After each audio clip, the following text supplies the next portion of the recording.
got the touch. Stan Bush here, and you're about to transform and roll out only on the Geekcast Radio Network.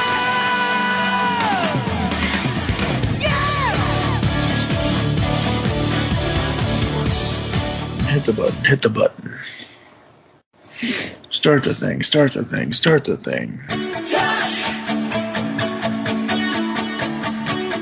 You got the touch. Stan Bush here, and you're listening to the latest episode of All Things Transformers.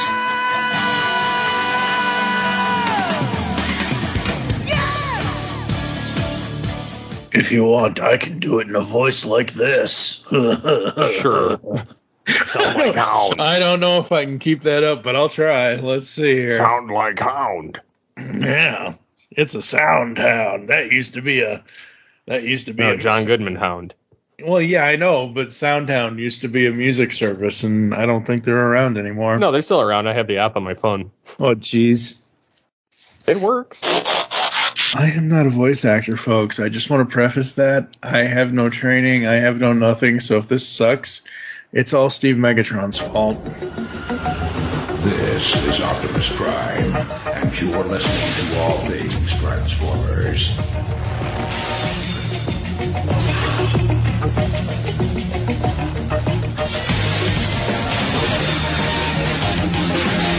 This August, All Things Transformers will celebrate 15 years of being online, and now our full film reviews of Transformers live action stuff continues. This time around, we are faced with the Transformers' Age of Extinction. I'm Steve Megatron, and joining me in the Winter of Mayhem is... TFT1 Mike. God, that sucked. Well, this is TFT1 Mike. No, I meant me. You're listening to the Transformers Countdown. Yeah, really. Ain't they? Oh, pretty soon this summer you're listening to the Top 100 Toys Countdown here on the Geekcast Radio Network. Oh, Lord. And then do the Maurice LaMarche thing. Ow, cha-cha-cha-cha. Cha-cha-cha-cha-cha. Yeah, that would be hilarious. Oh, God. Yeah, so we are here. We're almost done, I think. Thank God. So, Transformers Age of Extinction was the final Transformers live-action film that I saw in theaters. It's the one that broke me in 2014. 2014. Oh, God, it's been 9 years since that movie was in theaters. What's sad is it's still aged better than a lot of the modern Marvel stuff. Yeah, I don't want to get into that. I'm just saying. Hey, look, I've made my opinions known about that. Once you call your thing Endgame, it ends. You know, Hawkeye was cool. Hawkeye was fun. The rest of it, Phase 4, is a flop. At least in my personal opinion. So right off the bat here with the plot of this movie, I sorta started a thread on Twitter for this film. I didn't really, but I kinda sorta did. And so it begins. Only 2 films away from finishing the Winter of Mayhem. And then I added, I've just finished the film. Other than the mindless destruction, is there no real plot to this? Galvatron / Megatron, whatever, same guy. He doesn't do anything. He doesn't have a plan. He's not trying to bring Cybertron to Earth. He's not trying to build a solar needle. Again, other than mindless destruction, the age difference between Lucky the Leprechaun and Cade's daughter, having the Dinobots show up, there really is no plot to this movie. There are no stakes, and stakes is spelled like the food, or steaks spelled like the actual wooden thing. Am I missing something here? And that's what I came away with after watching this movie is, am I missing something other than... Apparently you did, because I totally saw it. Like, okay. The government in this one is bad. Yes. I mean, that's like life, but they were 2 years early. Yeah. So the interesting part is that this whole film, like, basically people have created their own Transformers, created Transformium. It's stupid name. Where they become pixelated bits that don't die unless you stab them in the head when they're in solid form. Yeah. So what it boils down to is they have all of the parts left over from, the last battle with Shia's character, and they've apprehended all the Decepticons. They have Megatron's head again. Stupid reverse engineering. You throw it in the Laurentian abyss again. Like, don't. Yeah. Or incinerate it. Something. But as usual, stupid rules. And the government is using this cover to take out the Autobots, claiming that they're hunting down Decepticons to not have this front. And they start off by murdering Ratchet, which is why you find out Prime is, in damaged mode and found by Cade, which I didn't mind Cade in this one. Right. But I'll get to that after. So the main plot, per se.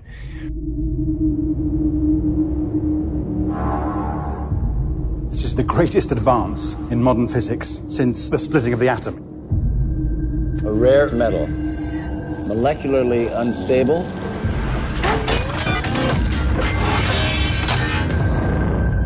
It's what they're made of.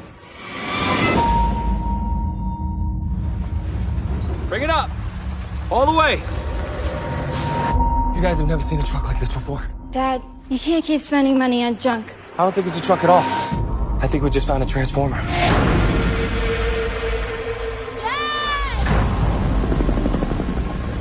I'm gonna ask you this once. Where is Optimus Prime?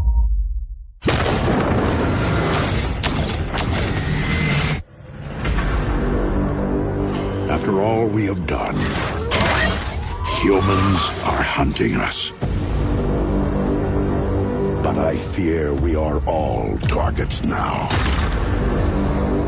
What is that? Who sent you here?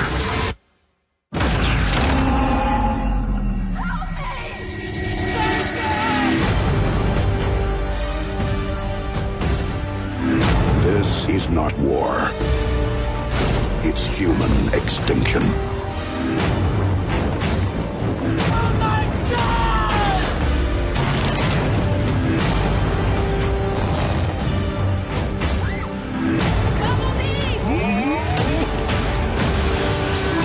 How many more of my kind must be sacrificed? You gotta have faith, Prime.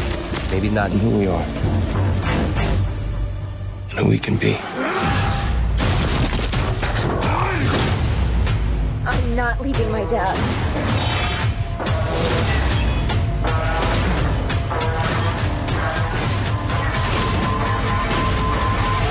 We need a new army.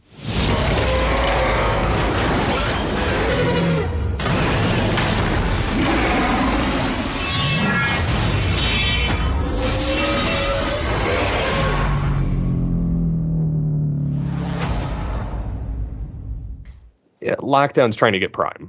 He wants him for his trophy case. That's the gist of the main movie.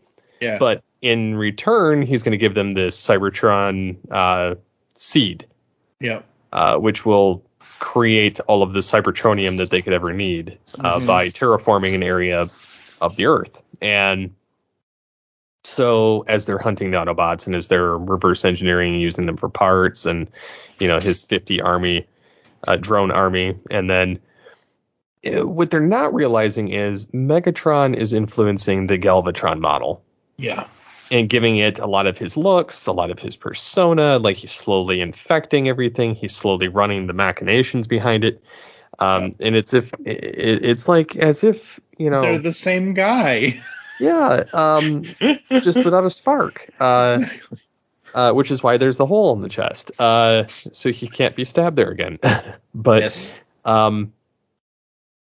But no, and it's interesting because Prime, comes to that realization. I thought it was a little too busy with everything going on between the lock down the Quintesson thing, and then the Galvatron going. But Galvatron was more or less, he was trying to have his own rebirth. Yeah. It wasn't that there was mindless destruction, and he knew the seed was coming into play, which is what he wanted, to terraform part of the earth and rule it. And so that is the main part of the plot he's running behind the scenes while Lockdown's trying to get Prime for his trophy case to take back to the Quintessons. So that's... And they don't actually call them the Quintessons. They call them the Creators, but we all know. Well, the next one they'll have it. Well, yes, obviously. But there's Quintessa. But so anyways, that's the main part of the plot. Galvatron is running the thing behind the scenes. It's not that there's anything really else per se going on. The humans think they're running the show, but it's, Cade and a lot of the other ones have figured out Galvatron's been playing them the whole time. Yep. To get a new body, to build a new army, and then he of course takes over everything. And, he wants the seed. The humans want the seed. Lockdown wants Prime. The humans want Prime. Seeds of the future. Yep. So, I did like Cade. Uh-huh. Very likable character. I like Mark Wahlberg anyway, so it wasn't that big of a stretch to see him play the action role when he needed to, but also play the kind of like goofy, nerdy, dad character that's like, oh, look at this, I created this, this is cool. Yeah. So it didn't bother me when he did that. I didn't like the race car boyfriend. I didn't like the daughter. Like, both of those were totally unneeded characters in my opinion, but they were more needed than like Leo. Sam's parents or like Lucas, who thankfully bit it early. Yeah. Oh. And for half of a second, again, folks, I haven't seen this movie since I saw it in theaters in 2014. I thought, and I'm sorry, I apologize to this actor, but I thought that was Jason Lee. I thought that was Brody from... I'm like, wait, that's not... No, it's TJ, whatever his name is. TJ Miller. Yeah. Yeah, he was in Deadpool 1 and 2. Yeah. I was glad that he was gone early. Yep, me too. Yeah, okay, so we have a plot. All right, yeah. I don't know, it just... Half of the scenes that were not the Three Stooges, Cade and his daughter and her boyfriend, and I'm not saying that is a bad thing, but I'm saying, like, those were the Three Stooges, Three Amigos, whatever you want to call it. Anything that wasn't them, that was just the robots, half of it seemed like I said, mindless violence to me. And I don't have a problem with mindless violence in general. It seemed like this one was over the top. A little bit over the top, more so than the other three to that point in 2014. And then you have this new way of having them transform, which is fine. Create a technology, have them do a certain thing, have them move a certain way, and whatever. If it makes sense for the plot, it makes sense for the plot. You're right. The name is fucking dumb. It just is. Transformium? Well, it's like Avatar. Unobtainium. Oh God, don't even. It was that stupid. And I was like, man, come on. You guys, you're dealing with the lore here. Like, you could at least make it sound more intelligent. Yeah, you could at least, pull some sort of Cybertronian relic out of your ass, or go through all 98 episodes of G1, or go through all 52 episodes of Beast War. Like, go through something and just pull some, like, the proto-humans, like it was, a lever and pulley or something. Like, do something. Don't just... That's the problem. When you try to make up new shit with existing shit, it doesn't always work so well. Yep.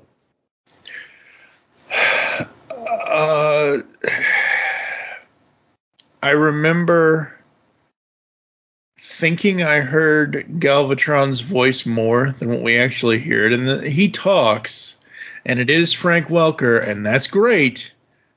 But when I watched this today, literally, you and I both just finished this literally minutes before we hit record. And I don't remember. He doesn't talk as much as I thought he did, and I don't hear his voice as much as I remember hearing it. Well, I think he talks in the second one as well. But the thing that I was still glad. I mean, we got the Transformers Prime version of Megatron's voice here. Yeah. Which I was totally fine with. Didn't no, bother absolutely. Yeah, no, absolutely. But at the same time, I was kind of like, come on. Like, I was hoping that we would get something more intuitive. Yeah. You know what? I know this is going to be a take that most people won't agree with me on, but I was kind of hoping for season 3 crazy Galvatron voice again from Welker. Like, that would have been awesome, actually. Yeah, that would have been great. Like, that would have something been cool. less dark. Yeah. Get over here, Decepticons! Well, all I can say is, yeah, whatever it is that he goes to shoot the camera. My favorite character out of the whole film is easily John Goodman as Hound. He steals the show. Oh, yeah, totally. He just absolutely steals the show. What about you? Any favorite characters or character moments? I mean, I love anytime Hound shows up for real, but I was glad to see Bumblebee more of a footnote. Yep. I didn't like the one Autobot that was kind of uppity. Was that, the green one? Yeah, I can't remember his name. Crosshairs? Yeah, he just bothered me. I definitely liked Hound. I liked Prime. He says, I don't normally kill humans, but this human is going to die. Yeah. You know, and he blew away Kelsey Grammer, but that dude kind of deserved it. I like Crosshairs' voice because it's John DiMaggio, because it's a cool voice done by John DiMaggio. Yeah, and I'm fine with that. I just didn't like the character. But, I was sad that they killed off Ratchet. Yep. They got no medic. Nope.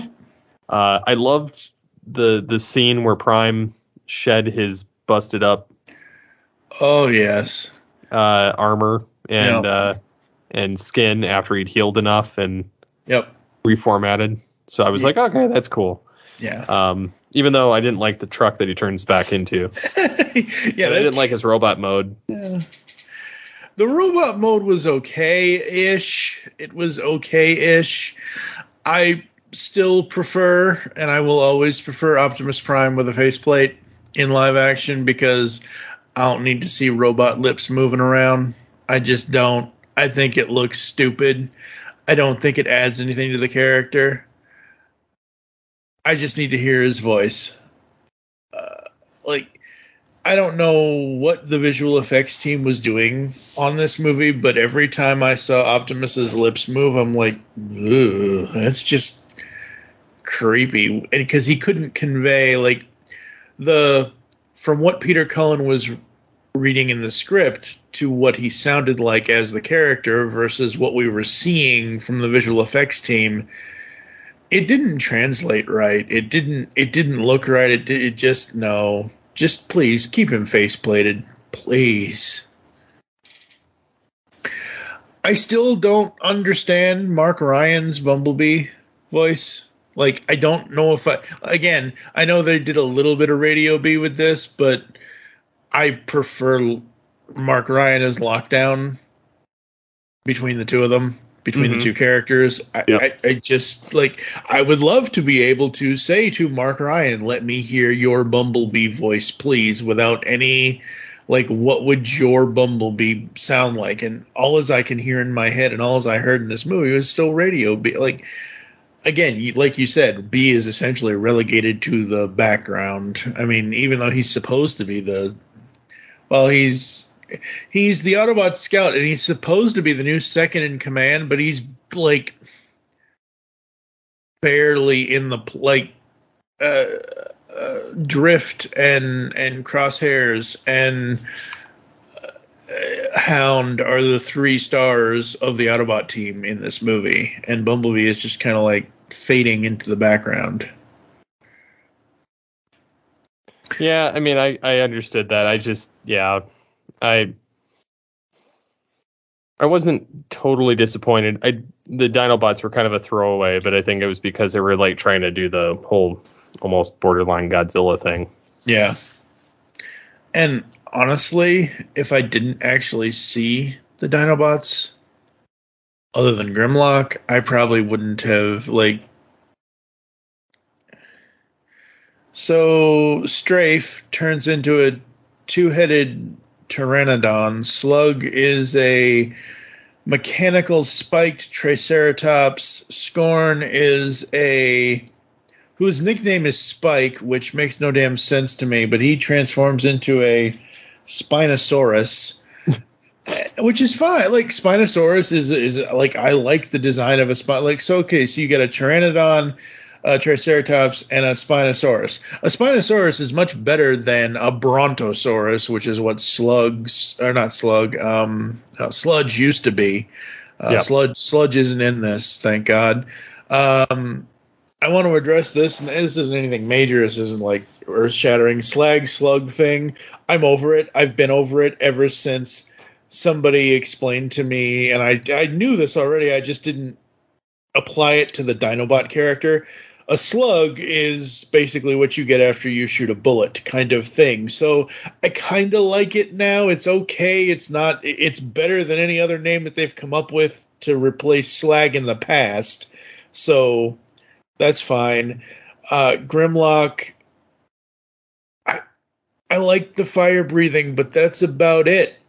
Like, that's all he does is he breathes fire. And because I guess this is part of Optimus's character growth, ? Where he's like, let me lead you, let me blah, blah, blah. And he has to, like, basically tame Grimlock, which... It was kind of lame, I'm not going to lie. Yeah, I don't know how much, you putting a sword in the back of a guy's neck is going to tame him. I don't know. I mean, like I said, I don't hate the movie. I just feel like there was nothing here for, like, yes, you're right. Megatron wants to rule the planet. That's fine. Megatron, but there's no, and I guess I should be happy for this, that there is no Space Needle. There is no MacGuffin of a plot. There is no Matrix. There is no this. There is no that. Well, the MacGuffin was the seed, and then lockdown ship, and then the Transformium. Yeah, but like, I hated the fact that they could turn it into anything, like they're a shapeshifter. Yeah. I mean, yeah. And the funny thing is they have Lockdown uses this, but it's used in every other thing, and he has the I'm going to call it a tractor beam, but it isn't a tractor beam. It's the magnet thing that he, is pulling shit up to his ship.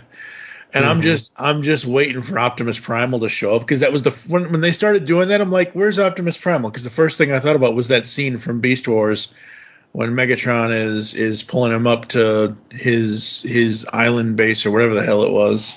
You know what it is more than I do. You know what I'm talking about, right? Or am I crazy? Optimus Primal? Yeah, in Beast Wars. Where he's doing what? Where Megatron is using some sort of tractor beam to pull them up. It's in one of the, is it not Low Road? It's there's an episode. I know I'm not crazy. I know. Yeah, that's in Nemesis part. Oh okay. No, you're talking about Other Voices. Okay, that's what it is. Other Voices. Yeah. Where he's commandeered the Vox ship. Yes, that's what it is. Yes. Yeah. So we've seen something like, my point in bringing all that up is to say that I kind of liked that scene of Lockdown doing that, because it reminded me of what Megatron did in Other Voices. Again, we're Transformers fans, folks. We're going to pull shit out of our asses if we need to pull a reference. So this is what it is. Okay, yeah, so we have the MacGuffin of the seed, and the seed it's kind of like the ores that Shockwave from the IDW comics went and planted all over the world, I guess. And this movie, technically is the start of a new sort of. It was supposed to be the start of a new trilogy of films. We never got the actual third because that second. Oh God! So it made Revenge of the Fallen look like a masterpiece by comparison. Absolutely. This one I honestly after we watch, I was like, on the one hand, it had like a couple different plots going simultaneously, which was a little jarring. Mm-hmm. But there were points where I was like, okay, this can end a lot sooner. Yeah. But yeah, I mean, it wasn't as bad as I remember. Now, the next one, though, I will say is as bad as I remember. I don't. So, again, as I've mentioned, I made it 10 minutes. I've never actually seen it. So, as raw as some of my reactions are normally, they're going to be even more raw. Like, literally, I'm going to have to take copious amounts of. You think there's 300 and something sins of whatever for cinema sin. I'm going to be watching that movie more than once. Probably, I don't know. Maybe it just depends on how my sanity is at the end. Of course, my sanity's always been in question, but yeah, I don't know. But it just, like, after this movie, I like the cliffhanger of Optimus going after the creators. I think that's great. Again, we have the ending of him doing some sort of message to something, and obviously this one is the message to the creators. I like that cliffhanger. I'm just not sure if The Last Night fills the gap of the cliffhanger well. And I will say that, and I was thinking about this all day today. In the first film, we have them. What do they do? Oh, well, we just did. I'm trying to figure out the historical shit that they've stolen to wrap. So in the second film, it was the pyramids of Giza. In the third film, it was the space race. In this film, it's the dinosaurs 65 million years ago. And in The Last Night, all as I know is that somehow Optimus Prime and King Arthur have a sit down. Or something. Like, I remember something about the Arthurian legend being in The Last Night. Yeah, I think the guy that was there was Merlin. Yeah, which was Anthony Hopkins. Yep. That makes sense. And I was like, okay, but the film was just terrible. So, our normal questions from the other format from the other show. Did the film keep your interest throughout? Yes. Age of Extinction, like, I didn't get up and do any bathroom breaks and whatever else. I just was, like, mesmerized by the mindless destruction for the most part. And the second question that we usually ask are we itching to watch the next film now? No. I was fine with it ending with this one. Yeah, me too. Like, okay, you're going to end on a cliffhanger? Fine. There have been plenty of things in, however the hell long television and movies and cinema and whatever else has been around 80, 90, 100 years, whatever it is. Like, there have been plenty of films that have just ended on a cliffhanger. There have been plenty of television shows that just end on a cliffhanger and you get no resolution. And sometimes you want it, sometimes you don't. And at this point, it's like, okay, Optimus Prime's gone off to space. Bye, Space Daddy Optimus Prime. Like that's all we need. Would I recommend this? No, I would not recommend this. I would not recommend any of these films to people.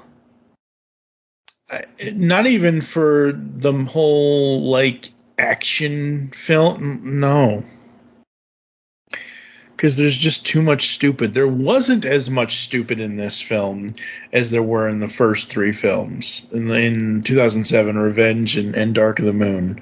And I think that's because Brains has been relegated to being, a slave. Sadly, that's very sad and very depressing. But, like, there's no wheelie. There's no... thank God, no robots are humping Cade's daughter's leg. So, but yeah, I would not recommend any of these movies to people. 0 to 5, what are you going to give it? Well, I'm probably going to give it... I give it a 3.5. Just because some of the humans were better in this. It wasn't as annoying in some areas. So, on a whole, it wasn't that bad. Yeah. It almost, like if it was the next film, it would follow the Star Trek rule of every other film. Yeah. The first film was pretty decent.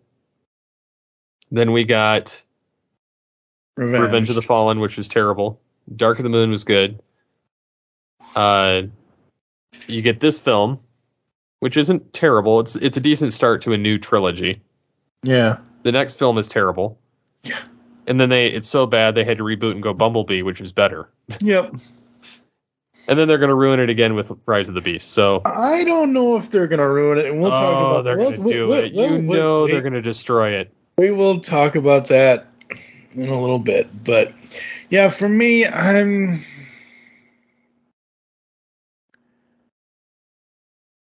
liked the whole Stanley Tucci and his... I did like him. I like him, and I like his NBA, Taekwondo, whatever it is, assistant. Girlfriend. Girlfriend, whatever. I like that. That's fine. Cade I like on his own, but Cade mixed in with his daughter and her boyfriend, I think everyone would have a real problem with them bringing up the fact that he was 20 and she was 17 and all that. I thought he was 19. Oh, I thought he said he was 20. Oh, and they started dating when he was 19 and she was like 16 or something. It doesn't matter. It's still too much of a. I don't know. I started dating my wife when she was 15. Like she would just turn 16 though, and I was 17. Okay, so. Yeah, but all right, you're technically under the law. You're still teenagers. You're not an adult. When you hit 18, you're an actual adult. Kind of, you know what I mean? Like it's a whole thing, but it just felt really creepy at first, and then by the their situation did seem a little creepy. Yeah. Plus the fact that she says, "Oh, well, it's nice you guys finally met." Like, well, you could have introduced him back when you were however the hell old you were and however the hell old he was. So yeah, for me, like that was a glaring thing, but yeah, I can't go. I'll go 3. I can't go 3.5. I just can't. So 3 out of 5. I did enjoy most of it. I was confused through 95% of it, but now that... See, I wasn't confused, but I also broke it down into smaller increments to watch it throughout the day. Oh, I might have to do that with the next one, but a lot of bathroom breaks for the last night, folks. Jeez. But no, I watched the whole thing, and overall I enjoyed watching this movie, so I don't know. All right, folks, I think we're going to take a quick break, come back to close the show, and maybe do some news or something right after this. Hello, geeks and geekettes! Looking for a podcast that covers a vast array of topics? Then check out Altered Geek Unleashed, where we discuss our thoughts on this week's geeky news, tech, gaming, television shows, movies, cartoons, comics, and more. So, get altered, get geeky with the Altered Geeks, every Friday on the Geekcast Radio Network. Because the world needs another movie podcast. The Geekcast Radio Network presents for your listening pleasure the Cinema Geek. Hosted by Amanda, Kevin, Matt, and Dan. Each week we dive headfirst in the landscape of movies as we discuss movie news, play movie games, go in-depth on reviews, and even have a top 10 countdown or two. Also, don't miss our director retrospective series, where we review noted directors' movies film by film. Bottom line is, if you love movies and love podcasts, you need to experience the Cinema Geeks. You can find us on iTunes, Blog Talk Radio, or GeekCastRadio.com. Like science fiction? Of course you do, or you wouldn't be listening to the Geekcast Radio Network. Well, the Mark Who 42's Universe podcast is an award-winning sci-fi radio show that's been around for over 10 years. We cover everything from Doctor Who to the MCU to pop culture and everything in between. A new show drops on Tuesday mornings on the GCRN website and all of the major podcast platforms. So listen to the Mark Who 42's Universe podcast from the universe and beyond.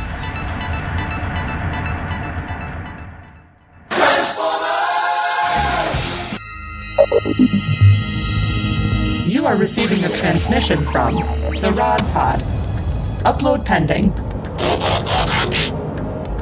Stand by for soundtrack transfer. I am Maggie. And I am John. And we are trapped, hurtling through space in a ship shaped like Rodimus's head. The ship, for reasons we haven't been able to determine, contains the entire run of the IDW Transformers Phase 2 comic, which chronicle the events following the end of the war between the Autobots and Decepticons. So we figure we may as well read them all in order and report our findings to you. Stand by. Stand by. Upload complete. Now.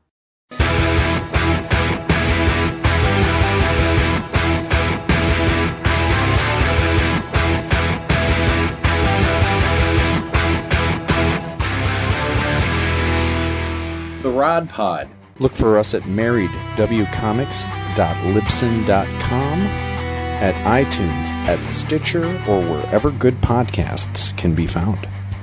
So, till all are one. Till all are one. Till all are one.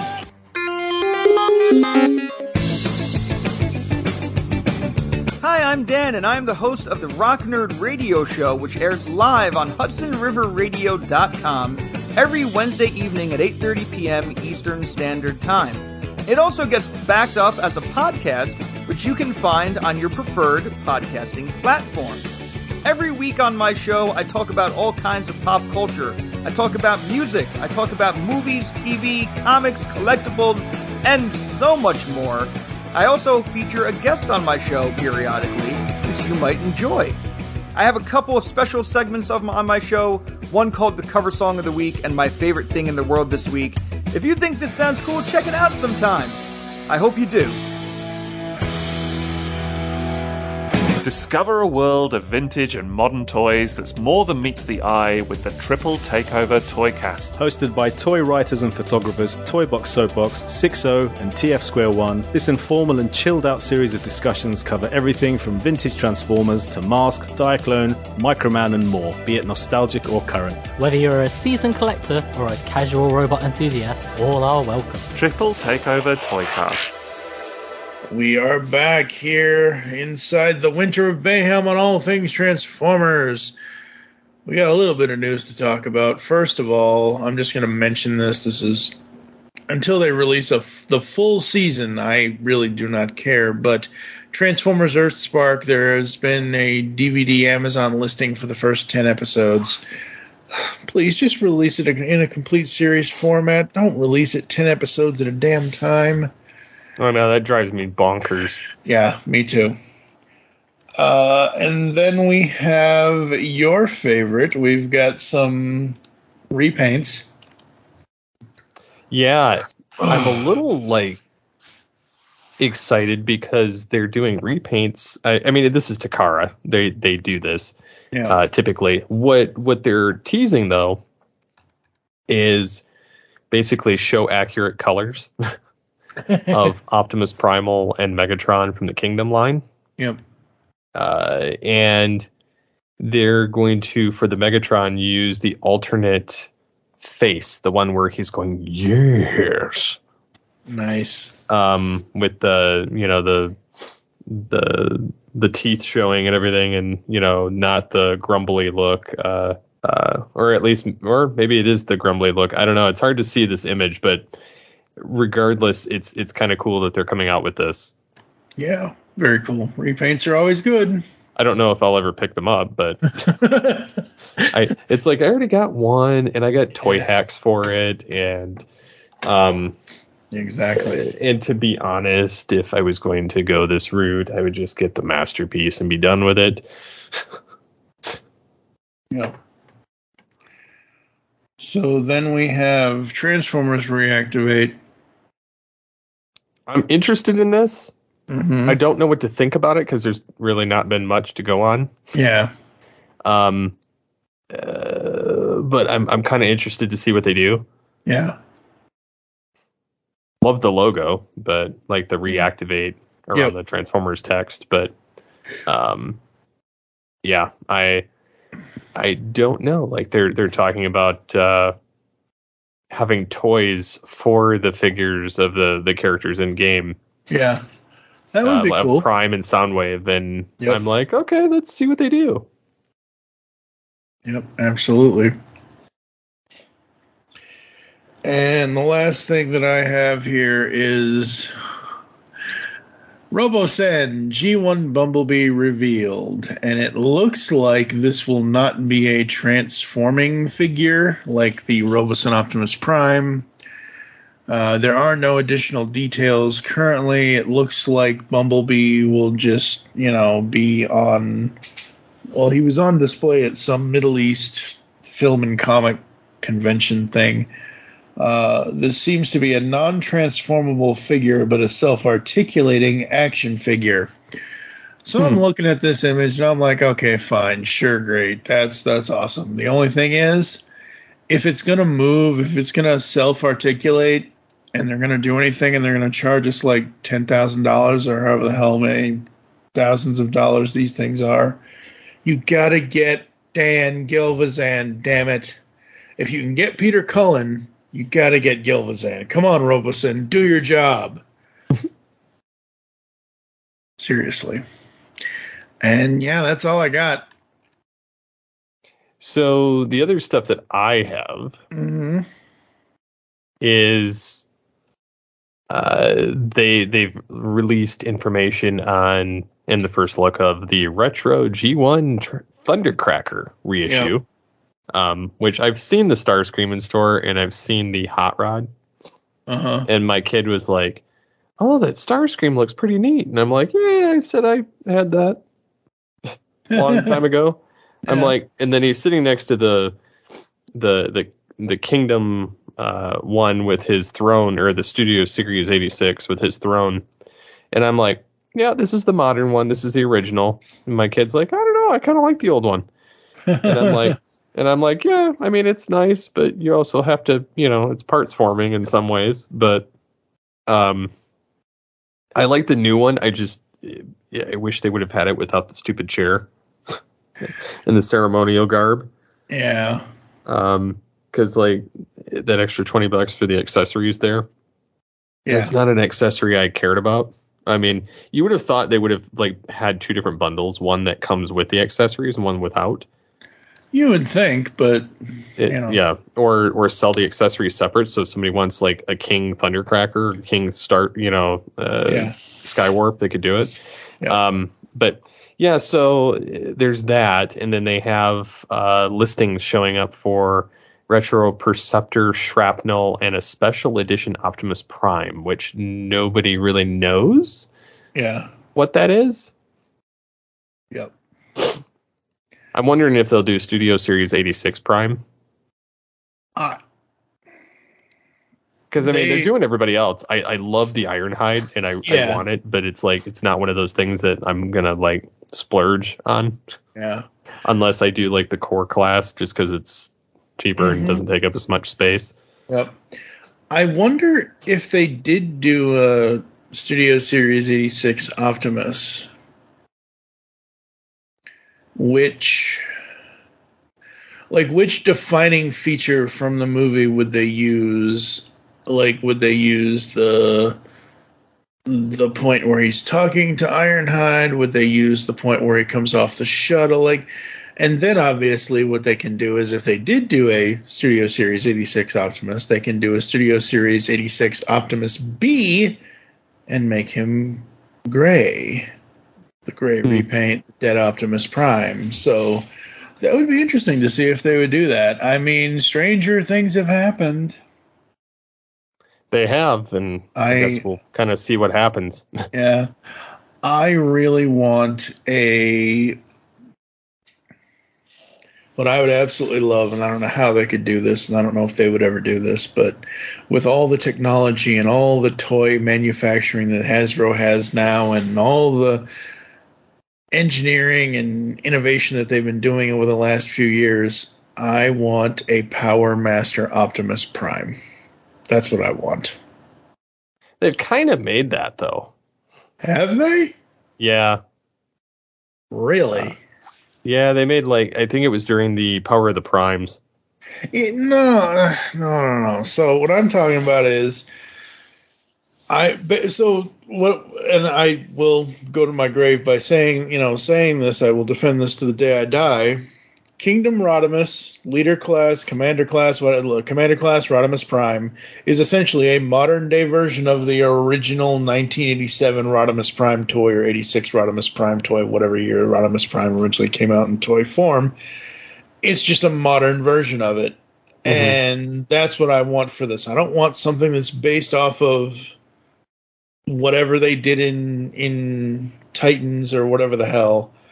I want one-to-one direct upscaling of the original toy with modern stuff. Yeah, and I would be fine with that. I don't know if they'll ever go that route. I don't know if they ever will either. But hey, stranger things have happened. I mean, look, we're getting which doesn't surprise me, and we kind of already talked about this a while ago, but we're getting a Armada Legacy Evolution Optimus, so, I'm excited for Machine Wars. Yeah, I know you are. I don't even know why. I had a lot of me and my brothers bought them all. We had all of the figures because it was a small line. There was 12 figures in it. Right. And I don't know. I just really liked that line, the premise, the total difference on it. It shared an aesthetic with Beast Wars in a sense too, as far as the logo. So I don't know. I kind of like that idea, and then I kind of hope with them doing, these Cybertronian versions of Jazz and Bumblebee that they do the Beast Wars characters. Yep. Yeah, that would be kind of cool if they did. And I know, folks, if they did do that, he's going to get completely jaded, just like he got jaded over the Joker. I put all this work into this thing. Well, the Joker, they never made a Batman Beyond. That's true. I thought they did, but no. Yeah, no. They still haven't. I still have that figure. Wow. Well, of course. I would assume you'd still have it. I wouldn't see why you wouldn't. I did try to sell it at one point, but nobody bought it. Oh, boy. All right. Anything else? Nope. I think that's about it. All right, folks. Well, that's going to do it for us. Thank you for joining us here on All Things Transformers. If you'd like to get in contact with us to leave feedback for the show, there's several ways to do so. Visit the website, geekcastradio.com, where you can listen to and comment on all of our content. We've got about almost 14 years. I mean, he's been online for 16 or 17. I've been online for 15, but the website itself and the network itself, 14 years this June. So check us out on our site. Send an email to feedback@geekcastradio.com. You can check us out on any of the podcatching clients you choose to use. You can follow us on Twitter at GeekCastRadio for the network, at All Things TFV3 for the show. I am at TFG1 Mike. What is your Twitter? At SCP21. Become a fan on Facebook. Go to facebook.com/GeekCastRadio Network. You can also check out All Things Transformers over there as well. Join us next time when Steve and I will be finally, for now, concluding the Winter of Mayhem with Transformers The Last Night. Help us, folks. Help us. Save us. Rodimus Prime, you're my only hope. Oh, wait. No, they fucked that up, too, didn't they? Fucking Michael Bay. For now, I'm TFG and Mike with Steve Megatron. We hope you transform and transcend with us as we talk about all things Transformers here on the Geekcast Radio Network. We hope you'll transform and trans with us. I knew I was going to fuck this up at some point. Yes.